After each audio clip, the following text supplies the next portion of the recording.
Iyi ni radio BBC gahuza miryango ivugira i Londres kuri metero 19:25 na 41 no ku mirongo ya FM mu karere k'ibiyaga bigari no kuri internet kuri bbcgahuza.com.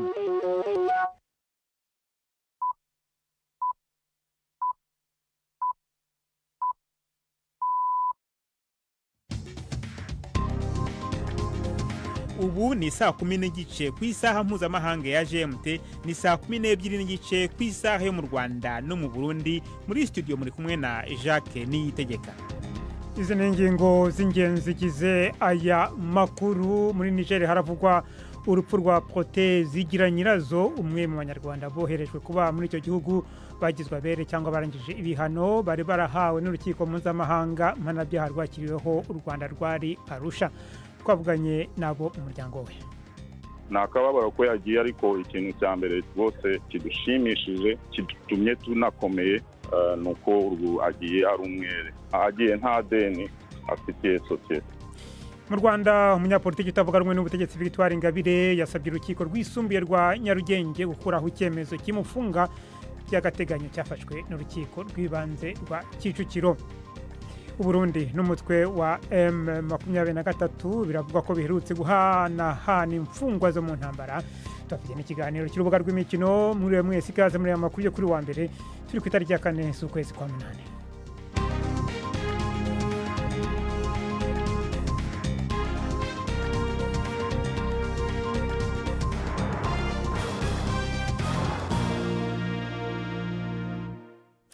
Aya makuru ku buryo burambuye ni mukanya ni Nahira Dukunda amaze kutugezaho muri make amakuru y'ingenzi avugwa hirya no hino ku isi.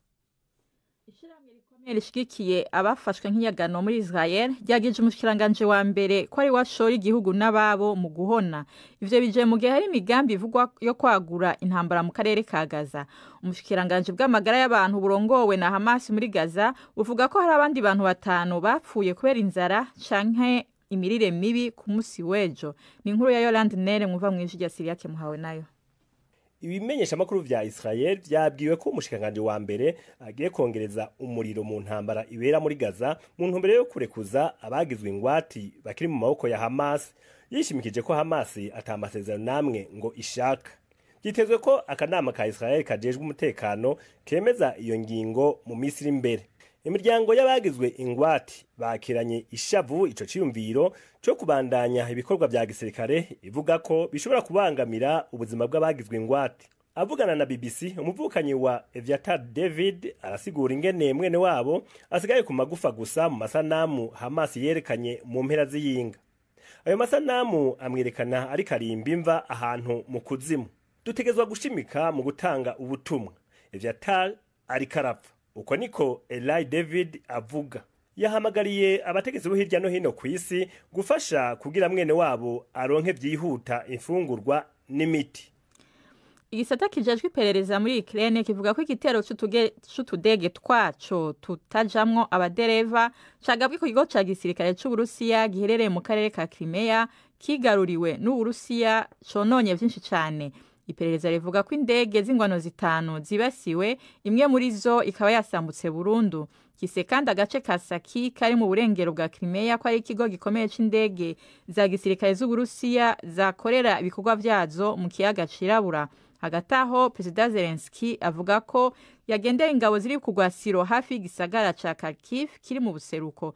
Yavuze ko bamuhaye amakuru ko bahanganye n'abacangiro b'abanyamahanga harimwo n'abavuye mu Bushinwa no muri Afrika.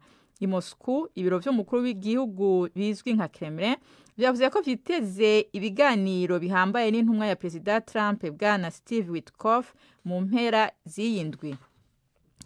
Urubanza rwari rurindiriwe cyane ruregwamo abagabo 3 bo muri Afrika y'Epfo bagirizwa kwica abagore 2 babirabura bakabagaburira ingurube rwasubitswe gushika mu ndwiza inyuma yaho umwe mu baregwa yahindutse abisura y'umushikiriza manza. Adrian Rudolph de Wet, umuzungu akora mu mirima, niwe yitezwe gutanga ubuhamya bw'uko umukoresha wiwe Zakaria Johannes Olivier yarashe abo bagore akamusaba guterira imibiri yabo mu ruhongore rw'ingurube. Ukwicwa kwa Maria Makado na Kuzendrovu kwateje ishavu ryinshi muri Afurika y'Epfo bisongera isibe imishamirano y'amoko. Iyi mwumva ni BBC gahuza miryango.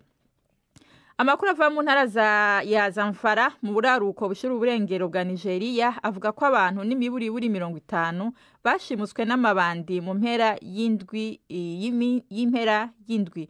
Iyo shimutwa niryo ribaye vuba kubijanye no gushimutwa kw'abantu benshi biguma vyiyongera. Nigeria ariko irahangana no gushimuta abantu kugira baronke ingwati bisa n'ibiriko birungukira ababikora mu buraruko bw'ico gihugu bwugarijwe n'ubukene. Ni inkuru ya Chris Okoro mwumva mwijwi rya Prime Ndikumagenge. Abagabo bitwaje ibigwanisho bikomeye bazwi ngaha nk'ababandi bateye ikigwati ca Garin Damuri mu karere ka Bakura bacabanyuruza bamwe mu bahaba. Amwe mu masoko avuga yuko igitigiri c'abanyurujwe gishobora kuba ari kinini kurushaho, mbere ko hari nabishwe.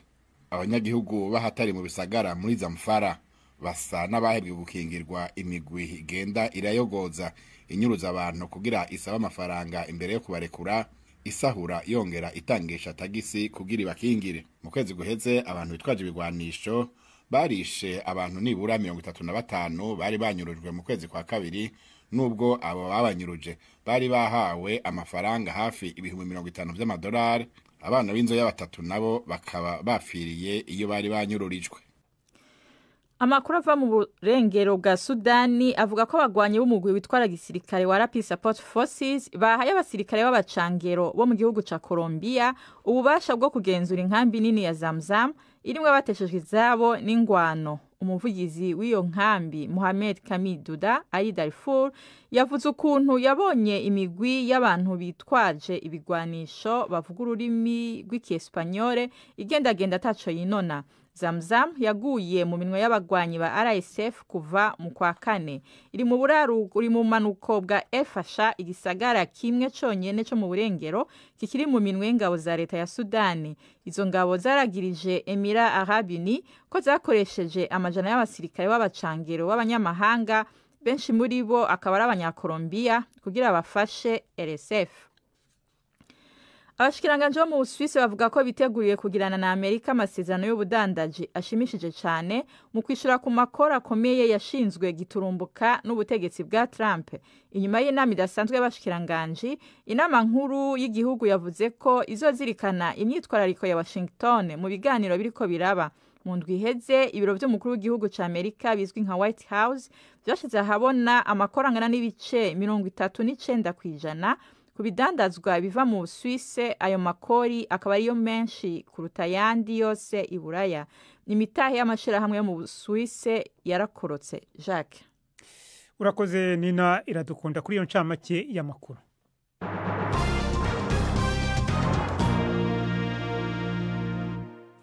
Amakuru ku buryo burambuye reka tuyahere mu Rwanda. Umunyapolitiki utavuga rumwe n'ubutegetsi Victoire Ingabire yasabye urukiko rwisumbuye rwa Nyarugenge gukuraho icyemezo kimufunga by'agateganyo cyafashwe n'urukiko rw'ibanze rwa Kicukiro. Ingabire anenga urukiko rw'ibanze ko rwafashe umwanzuro umufunga rushingiye ku birego byashaje, naho ibindi ngo akaba atarahawe umwanya wo kubyireguraho.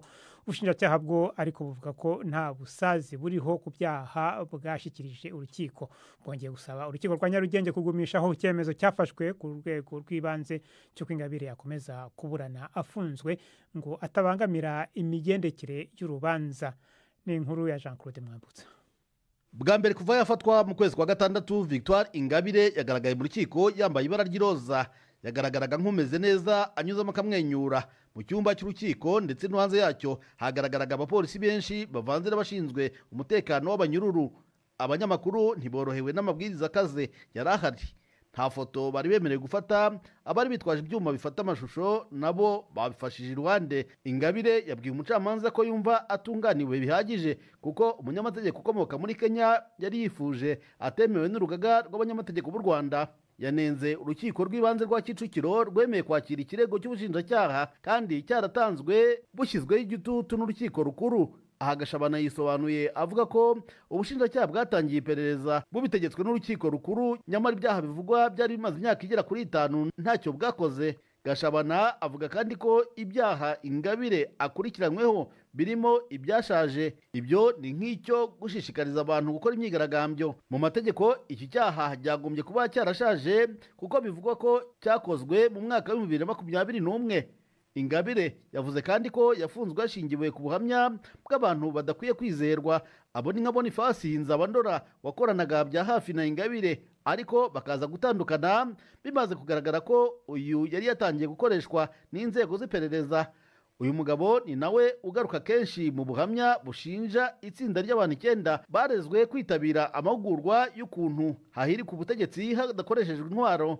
Uyu nawe yari yitabiriye amahugurwa ariko aza kuva mu bandi ndetse anabafata amajwi, ubu akoreshwa nk'ibimenyetso kuko ngo yasanze bari mu migambi mibi. Uruhande rw'ubushinjacyaha narwo rwemera ko rwategetswe gukora iperereza kuri Ingabire, ariko urukiko rukuru si rwo rwategetse ko afungwa ndetse ngo anaregerwe urukiko. Naho ku mutangabuhamya Nzabandora, umushinjacyaha yavuze ko yabaye umuturage mwiza, aburira inzego z'umutekano ubwo yabonaga hategurwa imigambi y'icyaha. Ingabire yatawe muri yombi mu kwezi kwa gatandatu nyuma y'uko umucamanza mu rukiko rukuru avuze ko atanyuzwe n'ibisobanuro yatanze. Akurikiranywe ibyaha 6 birimo umugambi wo kugirira nabi ubutegetsi no kurema umutwe w'abagizi ba nabi, ibyaha ubushinjacyaha busanga biri mu rwego rw'ubugome. Icyemezo cy'urukiko gitegerejwe kuwa 4 w'iki cyumweru. Jean-Claude Mwambutsa, BBC Gahuzamiryango, i Kigali. Tubandanyirize mu Burundi, aho Uburundi n'umuhari wa M23 biherutse guhanahana imfungwa. Biravuga ko biherutse guhanahana imfungwa zo mu ntambara.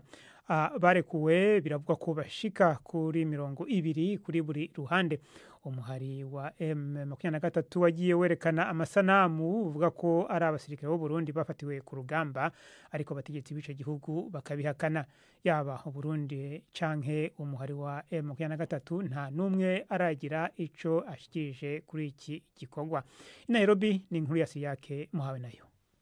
Amakuru yo gusubizanya imfungwa z'intambara hagati y'u Burundi na M23 yatanguye kwandikwa ku mbuga hwaniro zitandukanye mu ndwi iheze, ariko mu nyuma BBC Gahuzamiryango yaronse amasoko azi neza uko vyagenze. U Burundi bwashikirijwe abasirikare 200 bari bafatiwe ku rugamba n'umuhari wa M23 kuva mu 2023. Uwo muhari nawo nyene usubizwa abangana nk'abo. Muri abo basirikare b'u Burundi 11 bari bafashwe hagati y'2023 na 2024, abandi 9 bafatwa uyu mwaka. Amasoko ya BBC avuga ko igikorwa cyo guhanahana izo fungwa zo mu ntambara cabereye ku rubibe rwa Gasenyi Nemba ruri hagati y'u Rwanda n'u Burundi ku munsi wa 5 tariki 25 z'ukwezi guheze. BBC ibajije umuvugizi wa gisirikare wa M23 Wiringoma yishuye ko ataco abivugako. Nayo General Gaspard Baratuza avuga igisirikare cy'u Burundi ntiyabyemeje canke ngo abihakane. Ayo masoko ya BBC abana yavuga ko mu gutahuka abo basirikare b'u Burundi bari bafashwe n'abarwanyi ba M23 bacishijwe kuri bariyeri y'Igoma babahereza abasirikare b'u Rwanda, ari nabo babashikanye ku rubibe rwa Gasenyi Nemba baciye i Kigali. Mu gusubira inyuma abasirikare b'u Rwanda bagiye batwaye abagwanyi ba M23 nabo bari bafashwe n'ingabo z'u Burundi. Ntibizwi neza igihe abagwanyi ba M23 bari bamaze barafashwe canke ko bo bari bafungiwe mu Burundi.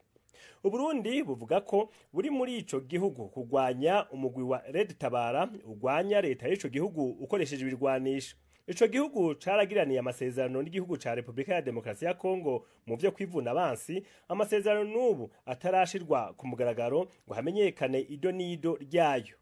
Siriyake Muhawe nayo, BBC Gahuzamiryango, Nairobi. Mukomeje kumva BBC Gahuzamiryango, muradukurikira kandi kuri Kisoro FM mu majyepfo ya Uganda, tugeze ku isaha saa 12:43 ku masaha ya mu Rwanda no mu Burundi.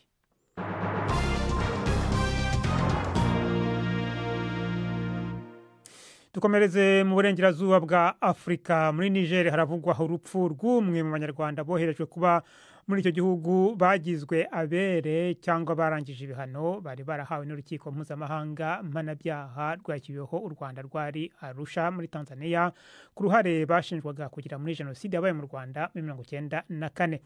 Protais Zigiranyirazo yari muramu wahoze ari perezida w'u Rwanda Juvenal Habyarimana.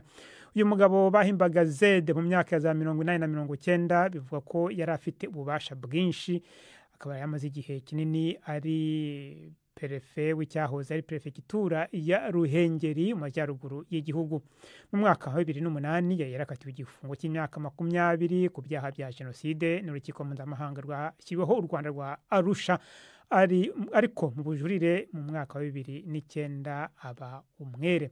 Mu kanya kashize navuganye n'umuhungu we Antoine Mukiza, ntangira mubaza uko bamenye inkuru y'urupfu rwe. Navuga ko ari bitangaza Imana yadukoreye ku buryo papa yagiye ari kumwe na mama wari waramugezeho muri iyi minsi aje kureba uko ameze. Donc bikimara kuba we nafatanyije n'abari abavandimwe bari kumubanaga na papa muri Niger nibo batugejeho iyo nkuru. Umubyeyi wawe rero yaramaze iminsi arwaye? Yaramaze iminsi arwaye, ariko ni uburwayi bwo mu zabukuru. Muzi ko papa yari afite imyaka 87, nabyo ni ibitangaza kubona umuntu muri bihe byinshi baciyemo bitari byiza agera ku myaka 87. Mwumva ko hari utubazo tw'ubuzima yabaga afite, ariko yari yaratashye, yari imaze iminsi 3 yaragarutse hamwe n'abavandimwe nk'uko nabibabwiye. Donc umwe mu babyeyi bacu bari bari kumwe. Ubu rero igikorwa cyo kumushyingura kigeze he? Arashyingurwa he? Ubu ngubu ntabwo ibyo ari byo byihutirwa, aho yashyingurwa hose twajya tujya kumureba, ntabwo ibyo ari byo byihutirwa. Cyihutirwa ubu ngubu ni ukujya gufasha uwo mubyeyi wacu uriyo, hanyuma tukareba ko ibindi bizagenda nyuma no gutegura ikiriyo. Donc ibyo byo kumushyingura ubu ngubu ntabwo aricyo dushishikaje imbere, hari ibindi tugomba gutegura. Ntabwo nzi neza igihugu murimo, ariko ndatekereza ko ari igihugu cyo mu Burayi. Nari navuganye n'umwe muri bariya babanaga n'umubyeyi wanyu hariya muri Niger, wambwiye ko iyo ibintu nk'ibi ngibi bibaye ari ONU ndetse na Niger bohereza umurambo mu bihugu umuryango wa nyakwigendera ubamo. Nkuko nabibasobanuriyemo, aho yashyingurwa hose muzi ko umubiri ari umukungugu cyangwa umwaniroho, kandi ntabwo nshidikanya ko roho ya papa yageze mu ijuru, nubwo abantu bakomeje kumuharabika. Ariko nagira ngo nongere mbisubiremo ko ibintu bagiye bashyira ku babyeyi bacu na rimwe ntabwo bigeze babikora banabitekereza na rimwe. Ibyo byo kuvuga ngo bangaga ngo abatutsi, nk'ubu twabonye mesaje nyinshi cyane zinava mu Rwanda rwose z'abantu b'ingeri zose, abatutsi, abantu babanye na muzehe. Ikindi twishimiye ni uko papa agiye yaragize umwere n'urukiko mpuzamahanga rwabagarusha rwamugize umwere. Muri ibyo bintu byose abantu bakomeje kumushyiraho, twebwe nibyo byishimo wamfete dufite. Nta kababaro ko yagiye, ariko ikintu cya mbere rwose kidushimishije kidutumye tunakomeye ni uko agiye ari umwere, agiye nta deni afitiye sosiyete. Antoine Mukiza, umuhungu wa Protais Zigiranyirazo waguye mu gihugu cya Niger, aho yarari kumwe n'abandi banyarwanda bahoze bakomeye ku butegetsi bwa Juvenal Habyarimana, bahoze bafungiwe Arusha baregwa kugira uruhare muri jenoside. Mu kwezi kwa 11 muri 2021 rero nibwo urwego rwasigaranye imanza zitarangijwe n'urwo rukiko rwashyiriweho u Rwanda rwa Arusha rwumvikanye n'igihugu cya Niger kwemera kwakira abo banyarwanda 8. Icyo gihe bari 8. Muri aba 2 bari abaminisitiri, abandi bari abasirikare bakuru, hamwe rero na muramu wari perezida w'u Rwanda Juvenal Habyarimana witabye Imana. Bavuga ko batifuza gusubira mu gihugu cyabo cy'u Rwanda ngo ku mpamvu z'umutekano wabo. Bavuga kandi ko basa n'abafungishijwe ijisho mu nzu Niamey muri Niger, mu gihe nta kindi igihugu cyari cyemera kubakira. Mu kanya kashize navuganye n'umwe muri bo, Innocence Gahutu, atangira ambwira abasigaye uko bangana. Dusigaye turi 5, twari twarahageze turi 8, 2 bari bararangije kuva muri ubu buzima, n'uwo wa 3 ubuvuyemo mu ijoro ryakeye. Abo 5 basigaye namwe murimo ni bande? umurepresentant ni yitwa Nzoneme François Xavier, hari Prosper Mugiraneza, hari Nteziryayo Alphonse, hari na Ntagerura André, nanjye ubwanjye Innocence Agahutu. Turi batanu. Ariko rero Ntagerura André amaze umwaka urenga arwaye ari mu bitaro. Ikibazo ngewe kimbabaje kuri we nuko umuryango we abantu be ntabwo babusura kubera ko bari mu Bufaransa. Umuntu uri mu Bufaransa rero ntabwo abona visa yo kuza hano. None ubwo kutabona ibyangombwa no kubera ubutegetsi bwa Niger bufitanye ibibazo mu rwego rwa diplomasi n'u Bufaransa? Nibyo ngibyo, ariko rero nyine urumva ko nanjye ndi kuvuga nti burya hari ibintu bishobora gukorwa pour des raisons humanitaires, kubera umutima wa kimuntu nyine bakareba bakabona ko ibyo byose babirenzaho, ariko akabona umuryango wo kumufasha. Amerewe nabi cyane nuko ntashobora kumufata ifoto ngo nyikwereke, ariko amerewe nabi cyane nyuma y'uyu mwaka wose amaze ari mu bitaro. Nk'ubwo iyo umwe muri mwe arwaye avurwa nande? Ni ikibazo gikomeye kuko hari igihe twafashwaga na CICR kwivuza, ariko rero kubera ko bayirukanye mu ntangiriro z'uyu mwaka ubu ntayihari muri iki gihugu, ubwo turirwariza. Hari amafaranga batugenera y'ipposho yo kurya niyo dukoresha turi no kwivuza. Kwivuza hano birahenda cyane ku buryo nyine nk'uwo nguwo maze umwaka urenga ari mu bitaro miliyoni yishyura, kuko ibitaro birahenda cyane, ntabwo byava muri ayo mafaranga turya. Bamwe muri mwe mufite imiryango mu bihugu byo mu Burayi, ariko ibyo bihugu byanze kubakira. None nk'iyo umwe atabarutse, icyo gihe ONU niyo imushyingura, bigenda gute? Niko gahinda niryo shavu wumva afite, nuko iyo tukiri bazima ibyo bihugu byakiye imiryango yacu ntabwo bitwemerera kujyayo, ariko iyo twavuye muri ubu buzima ari intumbi bemera kuyakira. Ni ibintu rero bibabaje, bafata ibyemezo wenda bazareba bumve ko bidasobanutse ukuntu umuntu bamwanga ari muzima noneho yaba yapfuye bakamwemera. Uko bigenda iyo umuntu amaze kutabaruka hano, polisi bafata umurambo bakawujyana mu buruhukiro, noneho bagatangira formalite zo kujyana umurambo mu gihugu umuryango urimo. Kugira ubu ngubu ababiri bari baritabye Imana byarakunze, umwe yagiye mu Bwongereza undi ajya mu Bufaransa. Buriya uyu nyakwigendera waraye avuye mu buzima, ubu nawe bari bukore ibyangombwa bigomba gukorwa kugira ngo ajye aho umuryango we uri.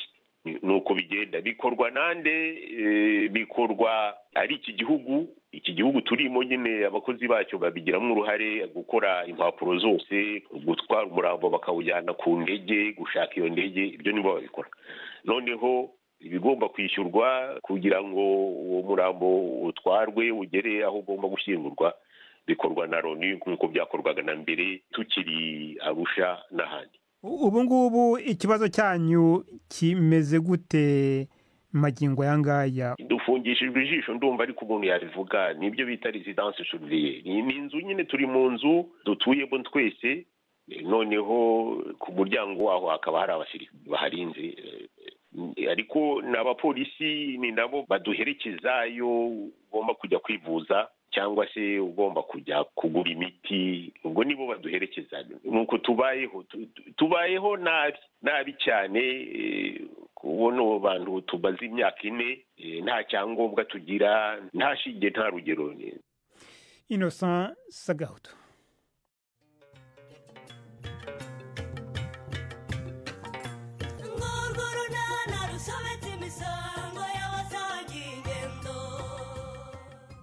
Mu kiganiro nacyo kuri wa kabiri twabateguriye, Honore ni umugore wa Karemera, ngezewe nsanga hakinze, kandi rwose nari nzanye urugero wo kubakingira umusarani maze iminsi mbubakira. None ukabuje kumushakira ahangaha se mu murima wanjye? Nabazaga niba nyine muzi aho yagiye, kuko rwose ibikoresho byanjye niho nabiraje, kuko nagombaga kuzinduka nza kubakorera. Ntumbaze ibiguruka sinjya ngendana nabyo Stefa. Ibiguruka gute se Nyirabazungu? Ni 12:45 kuri BBC. Ubu noneho ni umwanya w'ikiganiro cy'urubuga rw'imikino mugezweho na Yves Bucyana. mwiriho mwese abateze amatwi BBC. Amakuru y'imikino avugwa cyane ni ugusezera ko wari kapiteni wa Tottenham Son Heung-min wasezeye mu marira menshi cyane nyuma yo guha igitambaro cya kapiteni witwa Ben Davies. Son w'imyaka 33 yakiriwe ku ntebe y'abasimbura n'abatoza bungirije ndetse n'abasimbura bandi ba Tottenham. Mbere yo gufata umwanya we ku ntebe arwana n'amarira ubwo yari yashyize umutwe we mu biganza. Kwa gatandatu Son yavuze ko yafashe icyemezo gikomeye cy'umwuga we wo gukina umupira w'amaguru mu guhitamo kuva muri Spurs nyuma y'imyaka 10. Umukino wa gicuti ugaragara nk'aho ari wowe wa nyuma muri Spurs banganyije na Newcastle igitego 1-1 imbere y'abafana be mu mujyi wa Seoul. Son ukomoka muri Korea y'Epfo yabaye umukinnyi wo muri Aziya uhenze cyane mu mateka ya Premier League ubwo yinjiraga muri Spurs avuye muri Bayer Leverkusen yo mu Budage kuri miliyoni 22 z'amapaundi hari muri 2015.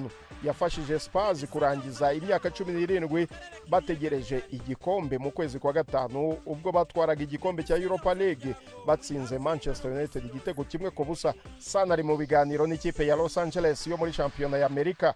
Naho ikipe ya Chelsea yasinyishije umukinnyi w'imyaka 19 umuholandi Jorel Hato wakinaga mu ikipe ya Ajax d'Amsterdam kuri miliyoni 37 z'amapaundi. Yasinye amasezerano y'imyaka 7 yambaye jezi ya The Blues. Uyu mukinnyi mpuzamahanga w'Ubuholandi abaye uwa 8 usinyishijwe na Chelsea muri iyi mpeshyi. Jacques urakoze Yves Bucyana kuri amakuru y'imikino, ariko noneho turi kumwe ku murongo wa telefone dukomereze mu makuru y'imikino aho irushanwa ryo guhatana igikombe cya Afurika ku bakinnyi bakina za shampiyona z'imbere mu gihugu rikomeje mu bihugu bya Kenya, Uganda na Tanzania. Iryo rushanwa rikaba rizamara ukwezi kose, rikaba rero ryatangiye kwa gatandatu. Uyu munsi hateganijwe imikino yo mu itsinda rikinira mu mujyi wa Kampala. Umukino wa mbere ni hagati ya Niger na Guinea.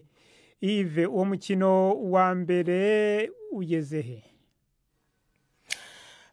Jacques, umukino hagati ya Niger na Guinea umaze umwanya urangiye ikipe ya Guinea ishoboye gutsinda Niger igitego 1-0. Ni igitego cyatsinzwe na Mohamed Bangura ku munota wa 48.